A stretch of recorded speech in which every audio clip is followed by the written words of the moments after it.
शपथ। आज हम एकजुट होकर नशा मुक्त भारत अभियान के तहत एक प्रतिज्ञा लेते हैं कि न केवल हमारे समुदाय, परिवार, दोस्त, बल्कि खुद को नशा मुक्त बनाएंगे, क्योंकि परिवर्तन भीतर से शुरू होता है। इसलिए आओ मिलकर अपने राज्य मैं प्रतिज्ञा करती हूँ, मैं अपने देश को नशा मुक्त बनाने के लिए हर संभव प्रयास करूंगी। धन्यवाद। जय हिंद। आज की जो ये बैठक थी, त्रैमासिक बैठक जो हमारी रूटीन में होती ही है, और ये वही बैठक थी। इस बैठक में कई ऐसे इश्यूज थे जैसे कि पानी की समस्याएं, लोगों को बिजली की समस्याएं, चंबा जिला के अंतर्गत आने वाले सभी विधानसभा क्षेत्रों से जितने भी हमारे माननीय जिला परिषद सदस्य चुनकर आए हैं, उन्होंने अपने अपने क्षेत्र की जो जनता है वहाँ की पानी की समस्या हो, बिजली की, सड़क की, स्वास्थ्य केंद्र से रिलेटेड कोई भी इशू हो, बस से रिलेटेड, तो हर उस मुद्दे पर जो है चर्चा की है। कई अधिकारी ऐसे थे जो मीटिंग में इस बार भी नहीं आए हैं, क्या इन पर कार्रवाई है? जी, जैसे कि BSNL वालों की तरफ से कोई नहीं था। अभी हम इनको रिटर्न में उन पर जो कार्रवाई बनती है उस पर हम उनको जो शोकॉज नोटिस के साथ साथ उनको दोबारा, जैसा मैंने पहले भी कहा था कि सिर्फ कार्रवाई होने से, सिर्फ शोकॉज नोटिस होने से समस्या का समाधान नहीं मिल पाता है। रीज़न बिहाइंड कि वो कुछ ना कुछ कारण दे देते हैं और वो जस्टिफाई होते कहीं ना कहीं को अर्जेंट।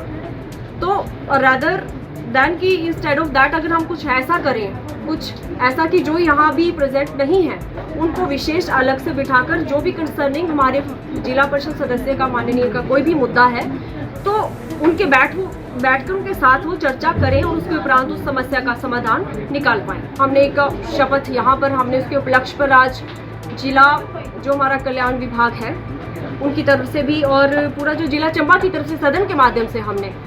शपथ ली है, जिसमें हमने ना केवल चंबा के लिए, ना केवल हिमाचल के लिए, बल्कि अपने भारत देश को नशा मुक्त कैसे करना है उसकी एक शपथ ली है। हम अपने लेवल पर, अपने पद के आधार पर जो भी हमारे कार्य हैं जो हम कर सकें उस पर हमने शपथ ली है और आगे कोशिश करेंगे कि अमल में भी वो लाएं जो हमने शपथ में कहा। नशे की रोकथाम को लेकर देखिए, नशा अपने आप में एक ऐसा दीमक बन चुका है जो देश के युवाओं को अंदर ही अंदर खोखला करता जा रहा है। यहाँ पर मैं सिर्फ नशे की बात नहीं करूँगी, मैं मोबाइल का जो एडिक्शन है उसकी मैं विशेष यहाँ पर चर्चा करना चाहूँगी। बहुत ही अच्छा सवाल आपने पूछा है जनता की तरफ से, बहुत इसका मैं कोशिश करूँगी कि जो मेरी तरफ से एक संदेश हो मेरे माध्यम से, अगर जो लोग सुनते हैं उनसे मैं यही अपील करती हूँ कि आज की डेट में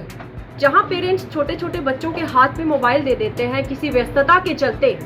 या कोई कार्य में जब उनको परेशानी हो रही है, छोटे बच्चे हैं परेशान तो करेंगे ही, तो बच्चों में एक जो एडिक्शन दिख रहा है, बिल्कुल छोटे छोटे बच्चे मोबाइल के बिना खाना नहीं खा रहे हैं, तो ये अपने आप में देखिए बहुत ही गंभीर विषय है। बच्चों को ना केवल मानसिक समस्याओं से गुजरना पड़ रहा है, अपितु उनकी जो शारीरिक जो गठन, जिस तरह से उनकी एक विकास उनका होना चाहिए उस तरह से नहीं हो पा रहा है, वो रुक रहा है। और कई ऐसी मानसिक समस्याओं का जो शिकार बच्चे हो रहे हैं, उनके ऐसे मेरे ध्यानार्थ एक दो मुद्दे हैं। रिसेंटली मैंने देखा, एक पेरेंट्स ने मेरे से बात की और उसमें ऐसा है कि बच्चा 3 साल का था, अच्छा भला चलना बोलना सीख गया था, पर मोबाइल और ये जो स्क्रीन टाइम है, जैसे LED देखना बहुत ज़्यादा, उसको ऐसा उसका दुष्प्रभाव पड़ा, ऐसा दुष्परिणाम पड़ा बच्चे पे। बच्चा बोलना भूल गया, बच्चा खाना भूल गया, क्योंकि उसका जो नर्वस सिस्टम है वो टोटली ब्लॉक हो गया, वो डैमेज हो गया है। और जो नशा है, मेन जो चिट्टा की बात है, अभी हम देख रहे हैं युवकों की मौतें हो रही हैं जो बाहर जा रहे हैं खासकर, तो एक जो बहुत ही गंभीर समस्या बनकर उभरी है, जैसे पंजाब जो हमारा साथ लगता एक राज्य है, वहाँ ये बहुत ही ज़्यादा मात्रा में है। और जो वहाँ से कई बार हमारे बच्चे यहाँ से माइग्रेशन कर रहे हैं, पढ़ने के लिए बाहर जा रहे हैं, या कहीं भी जैसे ऐसी चीज़ें हैं जो नशे से कॉन्टैक्ट में आ रहे हैं। तो पेरेंट्स से मैं एक अपील करना चाहूँगी कि बच्चों पे थोड़ा नज़र रखें, बच्चों को थोड़ा फ्रेंडली, ताकि वो आपसे शेयर कर सके। टाइम टू टाइम आप थोड़ा ये चीज़ें देखें कि क्या बच्चा आपकी सही डायरेक्शन में जा रहा है, बच्चा जो है वो समय रहते घर वापस आ रहे हैं कि नहीं। हाल ही में जो एक शर्मनाक हादसा पेश आया है, चुवाड़ी में जो युवक की हत्या हुई है, तो कहीं ना कहीं जो ये चीज़ें हैं वो चंबा को शर्मसार कर रही हैं और ये अपने आप में चिंता का विषय है। जितने भी बुद्धिजीवी लोग फेसबुक के माध्यम से या सोशल मीडिया के माध्यम से आज एक प्लेटफॉर्म के जरिए चर्चा करते हैं, उनसे भी मैं अपील करना चाहूँगी कि इन चीज़ों को भी चर्चा के उसमें मुद्दे में शामिल करें और देखें कि किस तरह से हम बच्चों को, आप लोगों को, युवकों को खासकर अवेयर कर सकते हैं, क्योंकि ये एक ऐसी एज है जो स्टॉर्म की एक एज है और हम उसको कहते हैं आइडेंटिटी क्राइसिस इस टाइम बच्चे को रहता है। और ख़ास करके जब बच्चा टीनेजर है, ऐसे में थोड़ा उनको खेल की तरफ थोड़ा उनका रुझान विकसित करें, थोड़ा योगा की तरफ। जब बच्चा ऐसी एक्टिविटीज़ करेगा तो अपने आप इन चीज़ों से we can replace X with Y. जब उनको कुछ अच्छी आदत हम डालेंगे तो बुरी आदत अपने आप वो से छूटती जाएगी। इतना मुझे कहना है सभी को।